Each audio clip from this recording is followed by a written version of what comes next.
from threats of violence in the dorms, You're about to get choked out. Knock it off. Grow up. You're 33. I'm not about to get choked. to calculated betrayals during service. Like, I know their mind was made up before. I'm so mad because I worked my ass off on this steak. Season 10 of Hell's Kitchen gave us one of the most explosive and toxic dynamics in the show's history. 3 strong-willed women, Tiffany Johnson, Robyn Almodovar, and Kimmie Willis, formed what can only be described as the most destructive trio ever to grace the Hell's Kitchen Red Team. From the moment they entered Hell's Kitchen, these 3 women were destined for disaster. Starting with Tiffany Johnson, who walked in from Vermont already carrying a chip on her shoulder. A sous chef with ambition, she demanded respect from day one, but lived with constant insecurity about how others perceived her. That insecurity was like gasoline on every mistake she made. By coming to Hell's Kitchen, I'm trying to prove that I'm not just some dumb ditzy blonde that looks really good. During the signature dish challenge, when Gordon called out her lamb schnitzel and compared it to something horrific, something inside Tiffany snapped. She had poured sauce in a hurry, trying to impress, but instead delivered exactly what she feared. That humiliation would fuel her need to prove herself at any cost. I accidentally just kind of poured the sauce over it in a hurry. Just touch the top of it. It's like a wet diaper. Robyn came in from Florida, ready for war. Loud, confrontational, and unapologetically competitive. Sauce is delicious, seasoned perfectly. Thank you, chef. I'm so stoked. That's like the best orgasm ever. He loved it. But beneath her bravado was a fatal flaw. She could never take responsibility. To Robyn, every mistake belonged to someone else, and every failure was sabotage. Then there was Kimmie Willis from Memphis, who embodied pure grit. With no formal culinary training, she fought her way up through determination alone.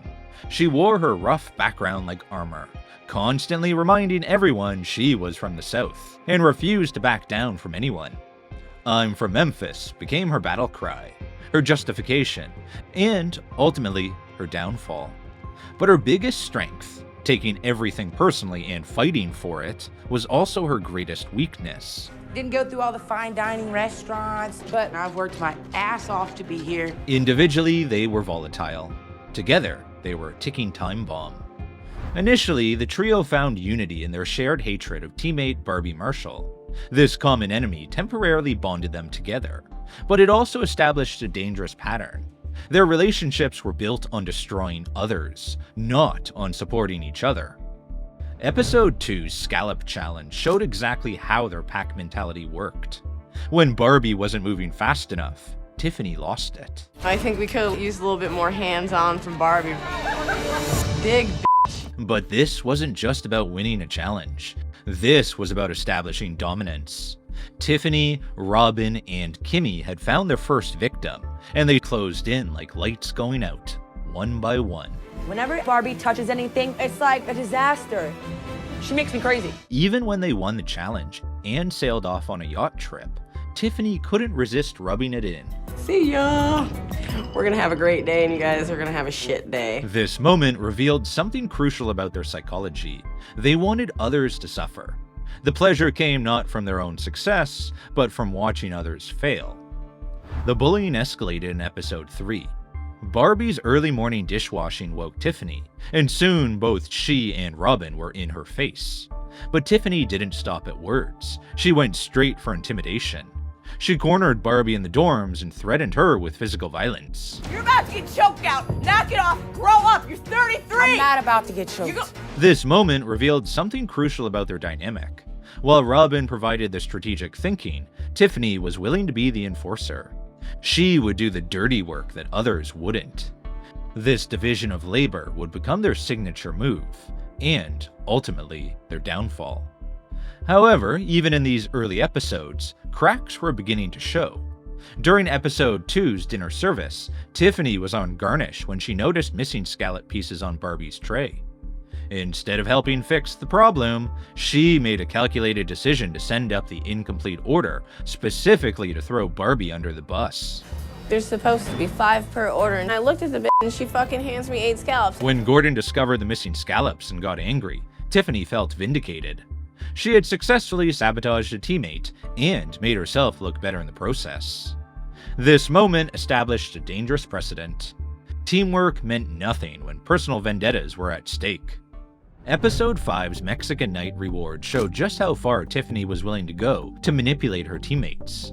What should have been a relaxing evening turned into the moment that fractured the red team forever. During the hot tub conversation, Royce made an offhand comment about Kimmie's tacos, questioning whether a girl from Memphis could make authentic Mexican food. Unless your girl from Memphis is not gonna make a better fucking flavored taco than me. Especially when you're going into a taco challenge that's supposed to be somewhat traditional, you don't use flour tortillas. But Tiffany had been drinking wine, and the alcohol, combined with her competitive paranoia, created a perfect storm. Instead of letting Royce's comment go, she saw an opportunity to weaponize the information against her own teammates. Basically it was like the whole like, oh, she's from the South and why was she using flour tortillas type of shit. Like, when Tiffany went to Kimmie and Robyn with the story, she didn't tell them the truth. She completely twisted what happened, misattributing Royce's comments to Danielle, Dana, and Christina, claiming those 3 women were the ones bad-mouthing Kimmie's cooking. When the truth eventually came out, the damage was irreversible. Kimmie felt betrayed by people who had never actually wronged her. Dana and the others were blindsided by accusations that came from nowhere.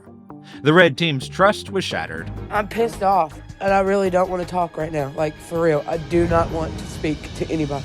But the most insidious part of Tiffany's manipulation was how she positioned herself as the innocent messenger. She made it seem like she was just sharing information, not actively destroying relationships. This allowed her to escape immediate consequences while watching the chaos unfold around her. The fracture in the red team became obvious during episode 6's preparation. The women could barely function as a unit because nobody knew who to trust. Accusations flew in every direction. Former friends became enemies overnight. The competition had become secondary to settling personal scores. Robyn is apparently a jack of all trades, but a master of none. Way to be a team player, Robyn. You selfish bitch. The cracks in the toxic trio began to widen during the Fashion Night Challenge. Kimmie and Robyn got paired on seafood, and the partnership was doomed from the start. Sometimes I get quiet and I just let people, run all over me. That's the downfall I have. Kimmie, always invoking her Memphis roots as credentials, wanted to add spices and bold flavors, knowing that's what the judges had specifically requested for the health-conscious fashion crowd. But Robyn ignored her completely, insisting on letting the fish's natural flavors shine through instead. I told her 3 times, we need to add spice, we need to add spice, we need to add spice. And it was like she didn't want to listen. When their bland, under-seasoned dish inevitably failed, Gordon's criticism hit like a sledgehammer. You need to put your own input on there. Don't get bullied by Robyn. Trust your instincts. This public humiliation marked the end of their friendship. Robyn couldn't handle being called out as a bully, especially not in front of the judges. Kimmie felt vindicated, but also frustrated.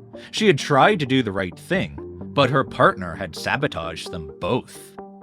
Back in the kitchen, you could feel the tension radiating between them. They couldn't make eye contact. They couldn't communicate about basic tasks. What had once been a strategic alliance had devolved into open hostility. I'm done with Robyn walking over me. I'm just so fucking mad that, if I could hit her, I would. From that moment on, their alliance shifted into open warfare. By episode 9, the trio's rivalry was past the point of repair. The creative steak challenge pushed it over the edge. When it came time to choose which steak to present, the red team didn't even taste both dishes properly. They went with Robyn's plate, leaving Kimmie's steak on the sidelines.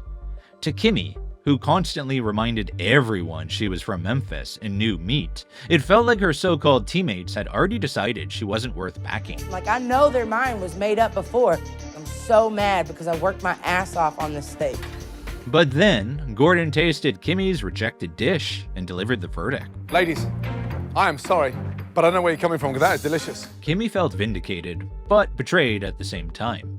What made this betrayal particularly painful was the public nature of it. Gordon's praise for her rejected dish was proof that her teammates had thrown her under the bus for no good reason.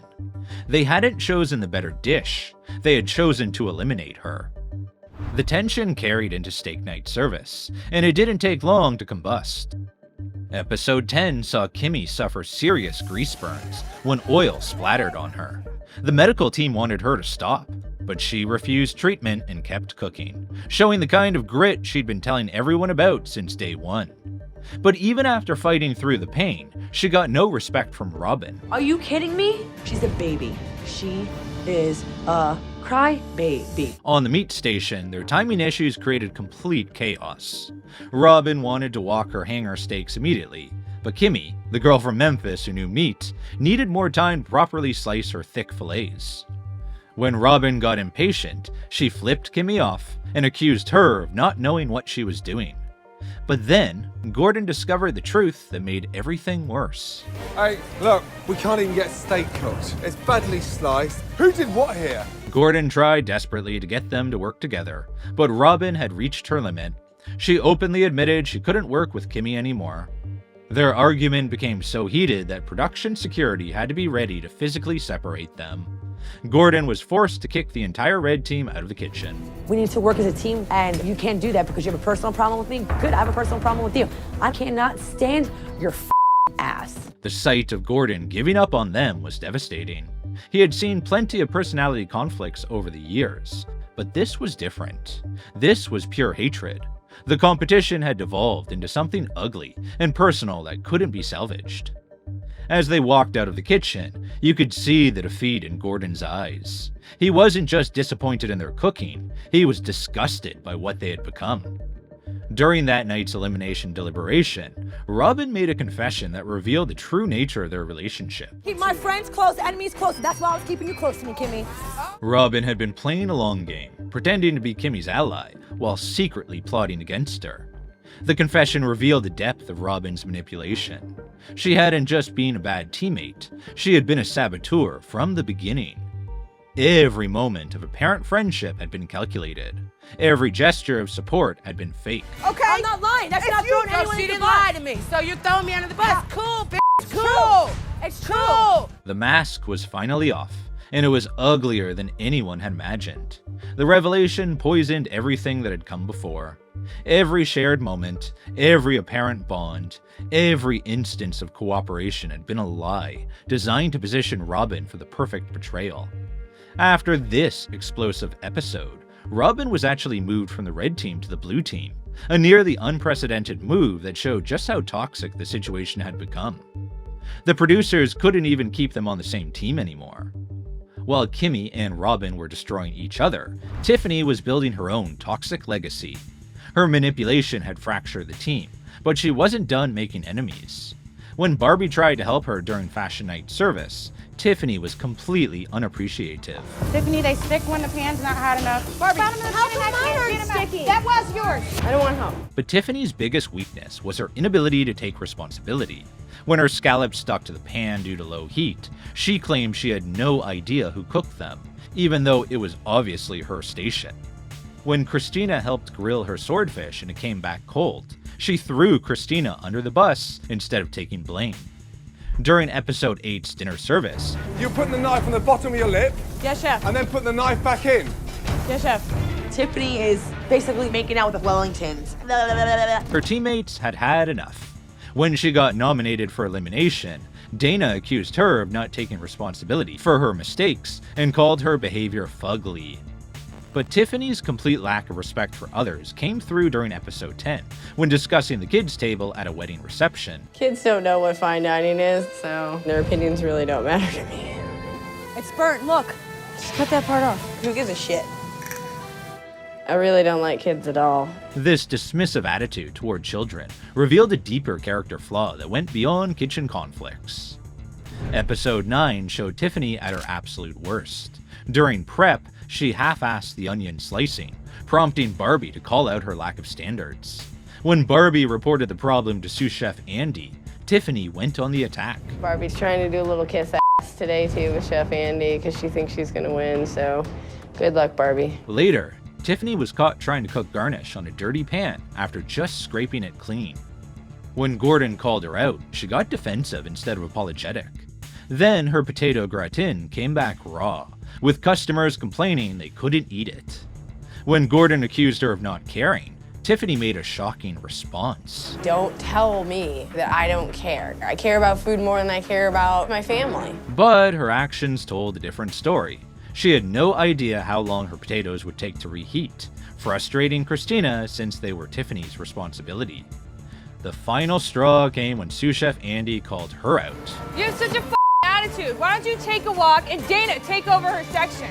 Sous chef Andy kicked her out of service on the spot, calling her the sloppiest cook she had ever seen in her life. Tiffany went back to the dorms feeling like her teammates had made her look like an idiot. Even in defeat, she couldn't see that she had done it to herself. On a lighter note, episode 9 also featured Kimmie's memorable rap performance. So we in Hell's Kitchen to prove we're bitchin'. Started out 18, down to 11. Next thing you know, we'll be at 7. One of the few lighter moments that showed her personality beyond the constant conflicts. When you feeling down, you better look around, cause Chef has the last word in every round. Yeah. Let me tell you, I wouldn't put a nickel into that investment. But even that couldn't save her from what was coming. The ultimate irony came during episode 14's Southern Cuisine Night.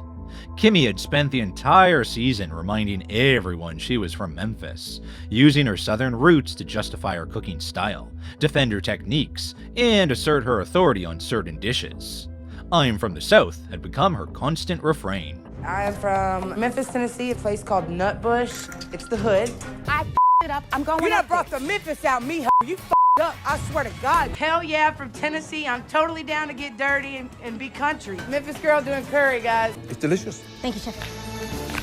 Yes, this Memphis bitch made a curry. Kimmie. I'm from Memphis, so we eat a lot of flour stuff. I'm from the South. We bounce in the South. Because I'm from the South. I'm from the South. That's what we eat all the time. That's the Southern way, man. You see these two fat fingers from Memphis? I was getting down with this choir. I'm from the South, because I'm from the South. I'm from the South. But on the night designed for her to shine, she burned the catfish, the most southern of southern dishes.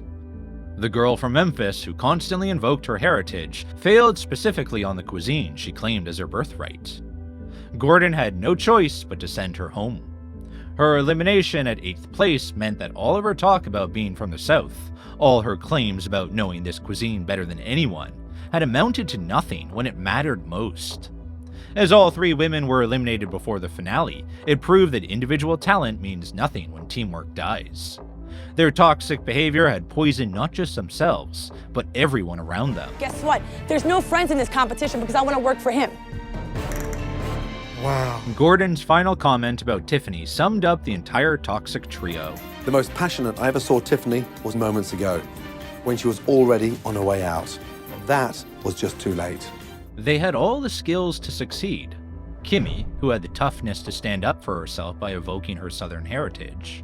Robyn, who could actually cook and would appear later on other cooking shows like Chopped and Cutthroat Kitchen. And finally Tiffany, whose technical experience should have made them formidable competitors.